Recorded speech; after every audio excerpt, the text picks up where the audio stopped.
வாங்கவும் விற்கவும் கூடாதபடிக்கு செய்தது என்பது நம்ம கண்ணுக்கு முன்னாடி நடந்துகிட்டு இருக்கு.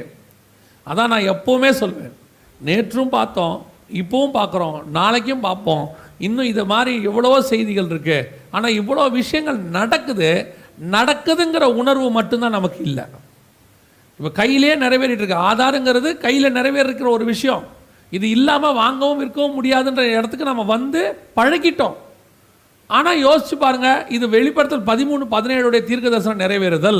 நான் வந்து இப்போ அதுக்குள்ளே தான் இருக்கிறேன், மாட்டி இருக்கிறேன். உங்களுக்கு ஏதாவது தோணுதா? உணர்வு ஏதாவது வருதா? உணர்வே நமக்கு வராது. நம்ம ஆஸ் யூஷுவல் ஆகிட்டோம். எங்கே போனாலும் ஆதார் நம்பர் போகும்போது நம்மளே கேஷுவலாக கேட்குறோம். இப்போ ஆதார் அட்டை எடுத்துக்கிட்டிங்களா? அங்கே போனோன்னா ஆதார் கேட்பாங்க. இப்போ நம்ம அந்த அளவுக்கு எப்படி ஆகிட்டோம்? நம்மளை பிடிச்சிருக்கிற விஷயத்தையே பிடிச்சிருக்குன்னா விரும்புறது இல்லை. என்ன ஒன்று லாக் பண்ணியிருக்குது, அது என்ன லாக் பண்ணியிருக்குன்னா எனக்கு தெரியல. அதை தான் இயேசு சொல்கிறாரு. நோவா காலத்தில் ஜனங்க எப்படி இருந்தாங்களாம்? வெள்ளம் வந்து வாரிக்கொண்டு போகும் அளவும் உணராது இருந்தார்கள். அவங்களுக்கு அந்த உணர்வே இல்லையாமா. இப்போ அதே தான் நான் சொல்கிறது. சபைக்குள்ளே உட்காந்துருக்கிறவங்களுக்கு, உலகத்தாருக்கு தெரியாது. அவங்களுக்கு அது டெக்னாலஜி, அவங்களுக்கு அது பாதுகாப்பு, அவங்க வேலையை அவங்க செய்கிறாங்க. சபையில் இருக்கிறவங்களுக்கு எனக்கு தெரியணுமே. 17வது வசனம் நிறைவேறுது, என்னை பிடிக்க தொடங்கிட்டாங்க, எனக்கு நம்பர் கொடுத்துட்டாங்க, 666 வந்துட்டோம்.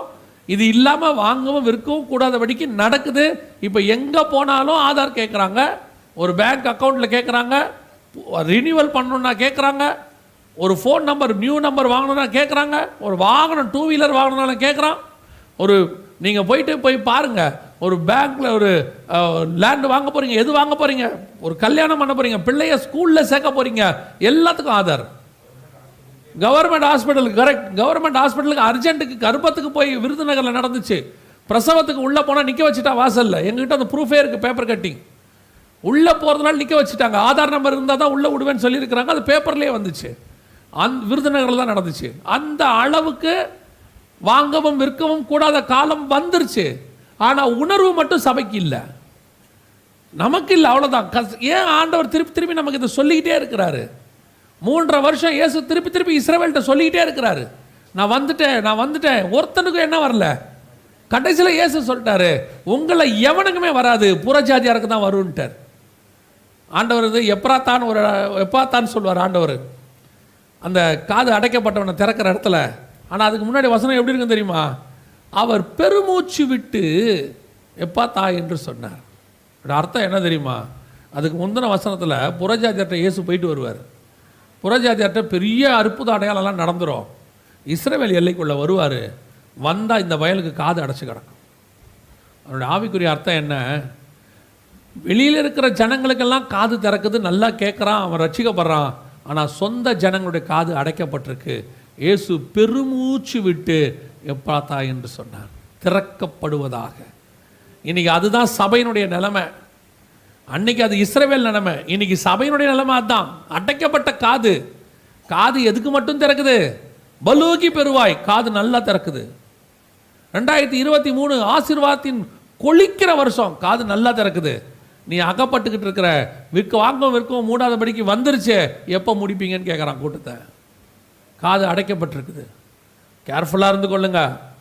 இதுக்கு மேலே ஆண்டவர் எப்படி வந்து சொல்லுவாருன்னு தெரியாது. உங்கள் சபைக்கு உங்களுக்கு வந்து கர்த்தர் சொல்லிக்கிட்டு இருக்கிறார். இது எங்கேயோ வந்து இல்லை.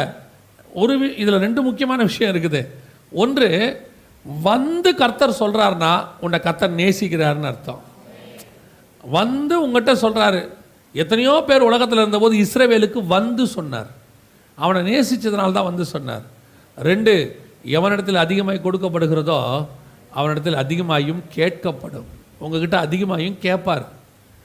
நாம் எங்கேயோ ஒரு மூலையில் கடற்கரை ஓரத்தில் இருக்கிறோம், ஆனால் இங்கே தேவன் வந்து ஆவியானவர் பேசுகிறார். காலையில் உன்னை வருகைக்கு ஆயத்தப்படுத்துகிறார், மாலையில் வருகை வருதுங்கிறதை உணர்த்துகிறார். இதுக்கு அப்புறமும் உனக்கு உணர்வு வரலன்னு வச்சுக்கோங்க, இதுக்கப்புறமும் ஆயத்தம் வரலன்னு வச்சுக்கோங்க, அதுக்கப்புறம் கர்த்தர் சொல்வார், தூசியை தட்டி விட்டுட்டு போயிருன்றார். இதுதான் இன்றைக்கி நடக்குது கண்களுக்கு முன்பாக. வெளிப்படுத்தல் 13-17 100% வாங்கவும் விற்கவும் கூடாதபடிக்கு காலம் வந்துருச்சு. இப்போ என்ன பண்ணுவாங்க? இது நாங்கள் முன்னாடியே எதிர்பார்த்தது, நாங்கள் வந்துச்சு, கவர்மெண்ட்லேயும் வந்தது. அது இப்போ நிறைவேற போகுது. அடுத்து என்னன்னு கேட்டிங்கன்னா, உங்களை ஒன் கார்டு சிஸ்டமாக மாற்றுவாங்க. இங்கே பாருங்கள், எல்லாத்தையும் மாற்றி ஒன் கார்டு சிஸ்டமாக மாற்றுவாங்க. இப்போ அந்த ஒன் கார்டு சிஸ்டம் தான் வந்திருக்குது. ஒரு நாடு ஒரு கார்டு திட்டம். ஒரு நாடு ஒரு கார்டு திட்டம். இந்தியா முழுக்க இருக்கிற எல்லா அட்டையும் இணைச்சிருவாங்க. எல்லா அட்டையும் இணைச்சிட்டு ஒரே அட்டையாக மாற்றிடுவாங்க. இனிமேட்டு உங்களுடைய ஆதாருக்கு கீழே இருக்கிற எல்லா அட்டையும், இப்போவே உங்கள்கிட்ட எத்தனை அட்டை இருக்குதுன்னு பாருங்களேன்.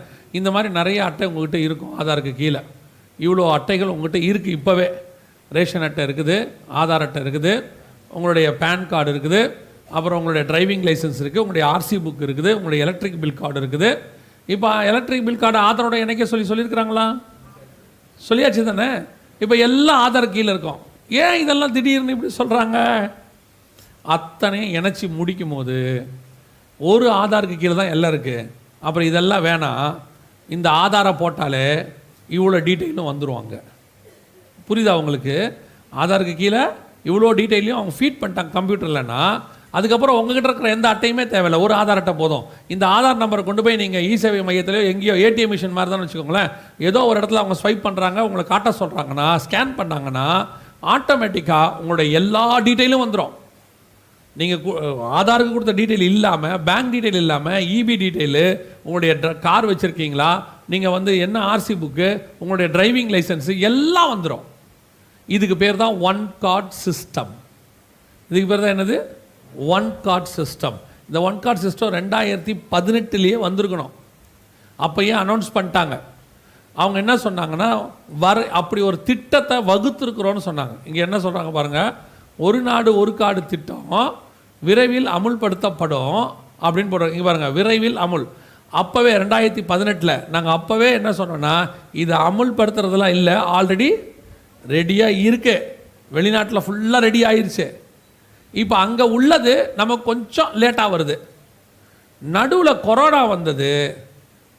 கொரோனாவில் வந்து நமக்கு நல்லதே கிடையாது, நிறையா தீங்கு இருக்குது. 1-2 நல்லது நடந்துச்சு. ஒரு கெட்டதுலேயும் நல்லது நடக்கும்பாங்கள்ல, அந்த மாதிரி அவ்வளோ பெரிய கெட்டதில் ஒரு நல்லது, வருகைக்கு ஒரு சான்ஸ் கிடச்சிச்சு தள்ளி போகிறதுக்கு. ஏன் தெரியுமா? அப்படி தள்ளி போனதுனால இதெல்லாம் கொஞ்சம் தள்ளி போச்சு. நமக்கு இன்னும் ஆயத்தமாகறதுக்கு ஆண்டவர் ஒரு சான்ஸ் கொடுத்தார். ஒருவேளை கொரோனாவுக்கு முன்னாடி, கொரோனா ஒட்டி வருகை வந்திருந்தா இவ்வளோ பெரிய கூட்டம் உணர்வில்லாத கூட்டமாக இருந்திருக்கும். நான் விசுவாசிக்கிறேன், கொரோனாவில் ஒரு பெரிய கூட்டம் கர்த்தர் பக்கம் திரும்பி இருக்கிறது, வசனத்தின் பக்கம் திரும்பி இருக்குது. எதை வச்சு சொல்கிறோம் அப்படின்னா, நாங்களே நிறைய ஆட்களை பார்க்குறோம், அந்த மாதிரி வசனத்துக்காக வைராக்கியமாக மாறின ஒரு பெரிய கூட்டம் கர்த்தர் பக்கம் திரும்பிடுச்சு. அதை தாண்டி நான் எப்படி பார்க்குறேன் அப்படின்னு கேட்டிங்கன்னா, இந்த கொரோனாவுடைய இதில் பார்த்திங்கன்னா மிக முக்கியமாக ஒரு சம்பவம் நடந்துச்சு. என்னென்னா, எல்லாமே சுத்திகரிக்கப்பட்டுச்சு. காற்று சுத்திகரிக்கப்பட்டுருச்சு, வாகனங்கள்லாம் ஓடாததுனால. அதற்கு பிறகு வந்து மரம் செடி கொடியெல்லாம் பசுமையாக மாறிடுச்சு, இந்த கார்பன் டை ஆக்சைடெலாம் இல்லாததுனால. அப்புறம் ஜனங்களுடைய நடமாட்டங்கள்லாம் இல்லாததுனால மிருகங்கள்லாம் ரொம்ப ரெஃப்ரெஷ் ஆயிடுச்சு, வானம் கிளியர் ஆயிடுச்சு, நதிகள் எல்லாம் சுத்தமாயிருச்சாமா. நிறைய நதிகள் க்ளீன் பண்ணாமல் என்னவாயிருச்சு, சுத்தமாயிருச்சு. மனுஷர்கள் புழங்காததுனால, அவங்க இறங்கி முங்கி எழும்பி இதெல்லாம் பண்ணாததுனால. ஸோ காற்று, தண்ணி, லேண்டு இதெல்லாம் சுத்தமாயிருக்கு. ஆண்டவர் சுத்திகரிப்பு நடத்தியிருப்பார்னா, இவ்வளத்தையும் சுத்திகரித்த ஆண்டவர் அதை விட மேன்மையான தன்னுடைய சபையை நிச்சயம் கர்த்தர் சுத்திகரிப்பு செய்திருப்பார். சுத்திகரிக்காமல் ஆண்டவர் விட்டுருக்கவே மாட்டார். கொரோனா ஒரு சுத்திகரிப்புக்கு காலமாக இருந்துச்சுன்னா சபை கண்டிப்பாக சுத்திகரிக்கப்பட்டிருக்கும். ஒரு பெரிய கூட்டம் கர்த்தர் பக்கம் திரும்பி இருக்கோம். நாங்கள் விசுவாசிக்கிறோம், கொஞ்சம் பேரை பார்க்குறோம். உலகளாவிய வசனத்துக்குன்னு ஒரு பெரிய கூட்டத்தை வருகைக்கென்று கர்த்தர் திருப்பி இருக்கிறார். இன்னும் ஒரு பெரிய கூட்டம் திரும்பாமல் இருக்கு. ஒருவேளை இவங்களுக்கு அடுத்த வாதைகள் என்ன செய்யலாம், பார்வோனுக்கு கிடைச்ச மாதிரி 10 வாதை கிடைச்ச மாதிரி இவங்களுக்கு 1-2 கிடைச்சதுன்னா இன்னும் கொஞ்சம் கூட்டங்கள் எங்கே வந்துடும், சபைக்குள்ளே வந்துடும். அதுக்கப்புறம் முழு கதவும் அடைக்கப்படும். அதுக்கப்புறம் வருகை வந்துடும். ஆனால் அது எத்தனை சான்ஸ் ஆண்டவர் கொடுக்குறாருன்னு தெரியாது. ஒரு சிலருக்குலாம் ஒரு சில சான்ஸ் தான். பார்வோனுக்கு 10 கிடச்சிச்சு, எல்லாருக்கும் அப்படி கிடைக்கல. நேபுகாத்நேச்சாருக்கு 1 தான், ஒரே சான்ஸு. நான் கட்டிய மகாபாபிலோன் கீழே தள்ளிவிட்டார், கதை முடிஞ்சு. பார்வோனுக்கு 10 கிடச்சிச்சு. அந்த மாதிரி நமக்கு எத்தனை சான்ஸுன்னு தெரியாது. இப்போ 1 கிராஸ் ஆகியிருக்கு, இதில் ஒரு கூட்டம் சுத்திகரிக்கப்பட்டு சபைக்குள்ளே வந்திருக்கு. இன்னும் எத்தனை வரும் தெரியாது, எத்தனை சுத்திகரிக்கப்படும் தெரியாது. ஆனால் கர்த்தருடைய திட்டம் சபையை சுத்திகரிப்புக்குள்ளே நடத்தி பரலோகத்துக்கு கொண்டு போவது. அல்லேலூயா. இப்போ அதான் நடந்துட்டுருக்கு. ஸோ அதில் இந்த கேப்பில் தான் இதெல்லாம் தள்ளி போயிடுச்சு ஒன் கார்டு சிஸ்டம். இப்போ திருப்பி கொண்டாடுறாங்க. ஒன் கார்டு சிஸ்டம் வரப்போகுது. இந்த 2023 உங்களுக்கு கொடுத்தாலும் ஆச்சரியப்படுவதற்கு இல்லை, ஏன்னா ரெடி ஆயிடுச்சு ஆல்ரெடி. இப்போ ஒன் கார்டு சிஸ்டம் வந்தோடனே என்ன பண்ணுவாங்க அப்படின்னு பார்த்தீங்கன்னா, உங்கள் ஆதார் தான் இனி எல்லாமே, ஆதாரை தவிர வேறு எந்த அட்டையும் கிடையாது. அப்படி ஒருவேளை இணைக்காமல் இருந்தீங்கன்னா உடனே போய் என்ன பண்ணிடுங்க, இணைச்சிருங்கன்னு சொல்லுவாங்க. அதில் தான் இப்போ இபி இணைக்க சொல்லியிருக்கிறாங்க. இப்போ எல்லாத்தையும் கொண்டு போய் அதே மாதிரி உங்கள் லேண்ட் டாக்குமெண்ட்ஸ், சொந்தக்காரங்க ஓனர்ஸ் எல்லாம் லேண்ட் டாக்குமெண்ட்ஸ் இணைக்கணும். உங்கள் வாகனங்கள் இணைக்கப்படாமல் இருந்தால், இணைக்கப்படாமல் இருக்க வாய்ப்பே இல்லை. ஏன்னா கடைசி 15 வருஷமாக ஆதாரோட தான் என்ன செய்யுது, எல்லாம் வந்துக்கிட்டே இருக்குது. இனிமேட்டு ஆதார் இல்லாமல் வாங்கவும் முடியாது. ஸோ இனி ஒரு ஆதார் தான், இனி ஒன் கார்டு சிஸ்டம். இது இல்லாமல் நீங்கள் வாங்கவும் விற்கவும் கூடாதபடிக்கு செய்தது. அதுக்கப்புறம் என்ன ஆகிடும் தெரியுமா, இப்போ இதெல்லாம் நடக்க போகிறது. அதுக்கப்புறம் என்ன செஞ்சுருவாங்கன்னா, நீங்கள் எங்கே போனாலும் உங்களுடைய ஒரிஜினல் ஆதாரை கையில் கொண்டு போகணும். அதில் சிப்பு இருக்கும். எங்கே போனோம், எதை கொண்டு போகணும், ஒரிஜினல் ஆதார். இப்போ நீங்கள் வச்சுருக்கிறது எல்லாமே ஃபோட்டோ காப்பி. உங்களுடைய டிரைவிங் லைசன்ஸ் நீங்கள் என்ன பண்ணியிருக்கிறீங்க, லேமினேட் பண்ணி வச்சுருக்கிறீங்க. உங்கள் ஆதாரை பிளாஸ்டிக் அட்டை ஒன்று வாங்கி வச்சுருக்கிறீங்க. இப்போ எல்லாமே டூப்ளிகேட் ஃபோட்டோ காப்பி வச்சுருக்கிறீங்க. ஒரு நாள் வரும் இது எதுவுமே யூஸ் ஆகாது. கம்பல்சரியாக அத்தனை பேரும் ஆதாரோடைய ஒரிஜினல், ஒன்றும் சொல்ல மாட்டாங்க, ஒன்றும் பெரிய விஷயம் இல்லை. உங்களுடைய இ சேவை மையத்தில் போய் உங்கள் ஆதார் நம்பரை சொன்னீங்கன்னா, இந்த விர்ச்சுவல் ஐடின்னு சொன்ன பார்த்தீங்களா 16 இலக்கம், அதை போட்டு உங்கள் கையில் ஒரு அட்டை கொடுத்துருவாங்க. அதில் சிப் இருக்கும். அவ்வளோதான், போட்டு ஒரு அட்டையை கொடுத்துருவாங்க. இனிமேட்டு எங்கே போனாலும் நீங்கள் அந்த அட்டையை ஒரிஜினல் கையில் கொண்டு போகணும்.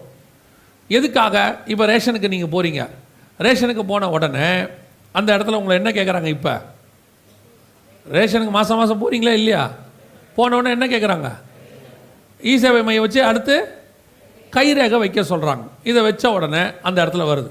இனிமேட்டு ரேஷன் அட்டை கிடையாது. இனிமேட்டு உங்களுக்கு என்ன வந்துடும், ஆதார் அட்டை போதும்.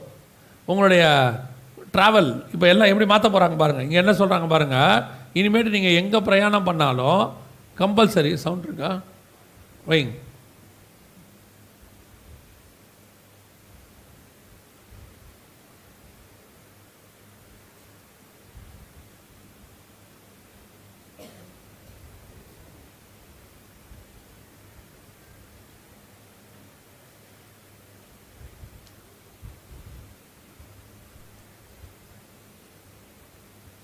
செக் பண்ணிங்களா?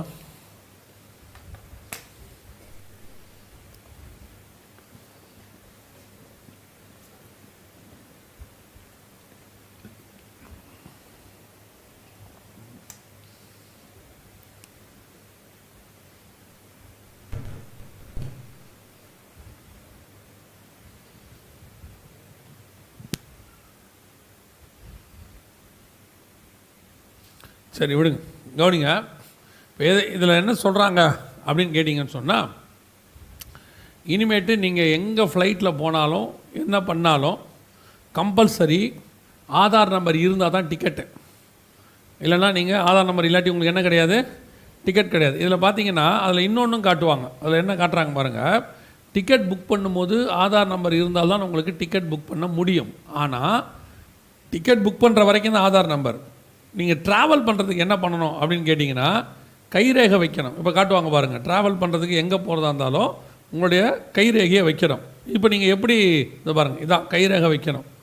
எப்படி இப்போ நீங்கள் ரேஷன் கடைக்கு போகணுன்னு என்ன பண்ணுறீங்க, கைரேகை வைக்கிறீங்க. இ சேவை மையத்துக்கு போனால் என்ன பண்ண சொல்கிறாங்க, கைரேகை வைக்க. சில பேங்க்குக்கு போனால் என்ன பண்ண சொல்லுவாங்க, கைரேகை வைக்க சொல்லுவாங்க. நீங்கள் வெளிநாட்டுக்கு போனீங்கன்னா இமிக்ரேஷனில் கைரேகை வைக்க சொல்லுவாங்க. ஏன் இப்போ திடீர்னு எல்லோரும் கைரேகை வைக்க சொல்லிட்டாங்க? ஒரு காலத்தில் கைரேகை வைக்கிறது கேவலம் இல்லையா? நம்மளே என்ன சொன்னோம், நான் தான் கை நாட்டு ஆகிட்டேன், நீயாவது என்ன செய்யணும், நல்லா படித்து பாஸ் ஆகணும், நல்ல பெரிய வேலை பார்க்கணும். இது ஒரு பெரிய டயலாக். அப்போ நான் தான் கை நாட்டு, நான் தான் கை நாட்டுன்னு. இப்போ எல்லாம் படிச்சிருந்தாலும் நீங்கள் கண்டிப்பாக என்ன தான் வைக்கணும், கை நாட்டு தான் வைக்கணும். கை நாட்டு வச்சா தான் மரியாதை. சாலமோன் ராஜா சொன்னது எவ்வளோ கரெக்டாக இருக்குது பாருங்கள். நூதனமானது ஒன்றும் இல்லை. எது பயணம் புக்கிங் இருக்கும்.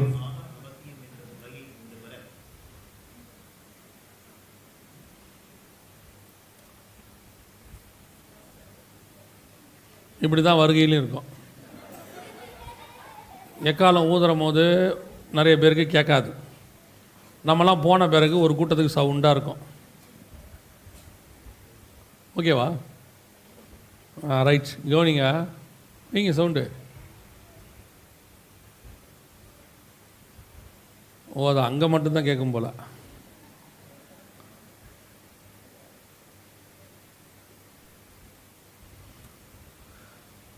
இப்போது வைக்காவிட்டால் இனி ஒரு காலம் வைக்காதிருக்க கடவர்கள். கல்யாணத்தில் சொல்கிற மாதிரி தான் சொல்கிறேன் உங்களுக்கு. சரி விட்டுருங்க, தயவு செய்து 2 பேரும் கவனிங்க.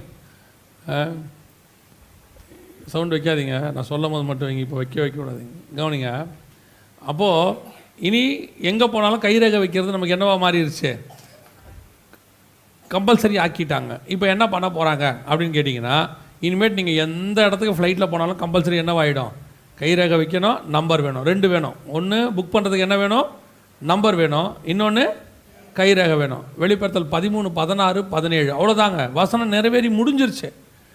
அது சிறியோர் பெரியோர் ஐஸ்வர்யவான்கள் தரித்திரர் சுயாதீனர் அடிமைகள் இவர்கள் யாவரும் தங்கள் தங்கள் வலது கைகளிலாவது நெற்றிகளிலாவது ஒரு முத்திரையை பெறும்படிக்கு அந்த மிருகத்தின் முத்திரையாவது நாமத்தையாவது நாமத்தின் லக்கத்தையாவது தரித்து கொள்கிறவன் தவிர. அவ்வளோதான், முடிஞ்சிருச்சு.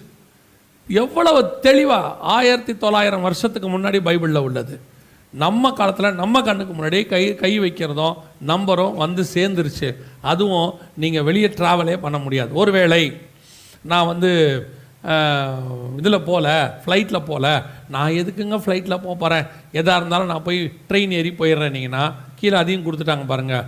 ட்ரெயினில் போகிறதா இருந்தாலும் இனிமேட்டு உங்களுக்கு என்ன வேணும், ஆதார் நம்பரும் கைரேகையும் வேணும். இப்போ என்ன பண்ணுவாங்கன்னு கேட்டிங்கன்னா, இப்போ நீங்கள் ரேஷன் கடைக்கு போனீங்கன்னா ஒரு சின்ன இன்ஸ்ட்ருமெண்ட் வச்சுருக்கிறாங்களா, ஒரு விரல் மட்டும் வைக்கிற மாதிரி, அதே மாதிரி டிடிஆர் பாக்கெட்டில் ஒன்று வச்சுருப்பார்.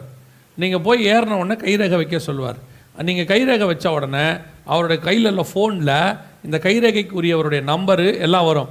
உங்கள் டிக்கெட் நம்பரும் இதுவும் கரெக்டாக இருக்கான்னு பார்ப்பாங்க, சார்ட்டு. இல்லைன்னா உங்களை அப்படியே பிடிச்சி ஃபைன் பிடிச்சி உள்ளே போட்டுருவாங்க.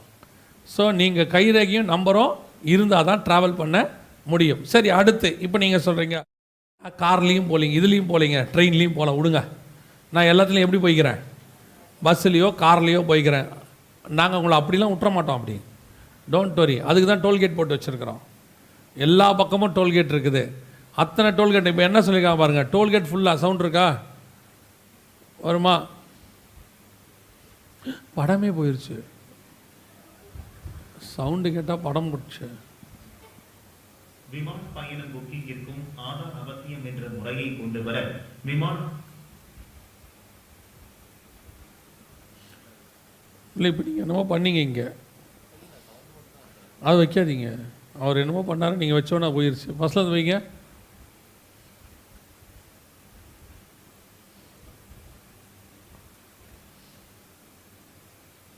விமான பயணம் புக்கிங்கிற்கும் ஆதார் அவசியம் என்ற முறையை கொண்டு வர அது அவ்வளோதான் வரும் போல். சரி, ரைட். இது பாருங்கள், இது என்ன சொல்கிறாங்க பாருங்கள். இது என்ன சொல்கிறாங்கன்னா, இன்னும் 2 ஆண்டுகளில் வேணாம், விட்டுருங்க தயவுசெய்து. இன்னும் 2 ஆண்டுகளில் சுங்கச்சாவடிகளே இருக்காது. அப்படின்னா என்ன அர்த்தம், டோல்கேட்டில் தூக்கிடுவாங்களான்னா இல்லை. அதில் என்ன சொல்கிறாங்கன்னா, அந்த அம்மா சொல்கிறத நானே உங்களுக்கு சொல்கிறேன். சுங்கச்சாவடிக்கு பதிலாக உள்ளே இருக்க ஆள்லாம் இருக்கார்ல, ஒருத்தர் கலெக்ட் பண்ணுறதுலாம், அதெல்லாம் எதுவுமே இருக்காது. நீங்கள் போனால் ஃபுல்லாக சேட்டலைட்டோட கனெக்டாக இருக்கும். எப்படி உங்கள் ஏடிஎம் மிஷின் கனெக்ட் ஆகிருக்குது, அந்த மாதிரி எல்லா சுங்கச்சாவடி இந்தியா முழுவதும் ரஷ்யா கம்பெனி கொடுத்துருக்காங்க வேலை. அவங்க வேலை பார்த்துட்டு இருக்கிறாங்க. என்ன பண்ணிடுவாங்க அப்படின்னு கேட்டிங்கன்னா, எல்லா சுங்கச்சாவடியும் சேட்டலைட்டோட கனெக்ட் ஆகிருக்கும். உங்கள் காரு போகும்போது முன்னாடி இருக்கிறவர் பின்னாடி இருக்கிறவர், முன்னாடி நம்பர் பிளேட்டு பின்னாடி நம்பர் பிளேட்டு ஃபோட்டோ எடுத்துரும். உள்ளே இருக்கிற ஆள் அத்தனை பேரையும் ஸ்கேன் பண்ணிவிடும். அதோட உங்கள் காரு, நீங்கள், உங்கள் டிரைவிங் லைசன்ஸ் எல்லாம் ஒன்றா இணைஞ்சிருக்கும். மொத்தமும் கண்காணிப்பு வளையத்துக்குள்ளே வந்துடும். உங்கள் பேங்க் அக்கௌண்ட்லேருந்து பணம் இருந்தால் தான் உங்கள் வண்டியே கிராஸ் ஆகும், இல்லைன்னா ஆகாது. அவ்வளோதான். ஸோ ஆதார் நம்பர் இருந்தால் மட்டுமே பேங்க் அக்கௌண்ட், ஆதார் நம்பர் இருந்தால் மட்டுமே சுங்கச்சாவடி கிராஸ் பண்ண முடியும். இது இல்லாவிட்டால் நீங்கள் வாங்கவும் விற்கவும் கூடாதபடிக்கு செய்தது. கர்த்தர் சொன்னபடி எல்லா தீர்க்க தரிசனங்களும் துல்லியமாய் நிறைவேறி முடிச்சிருச்சு. அதாவது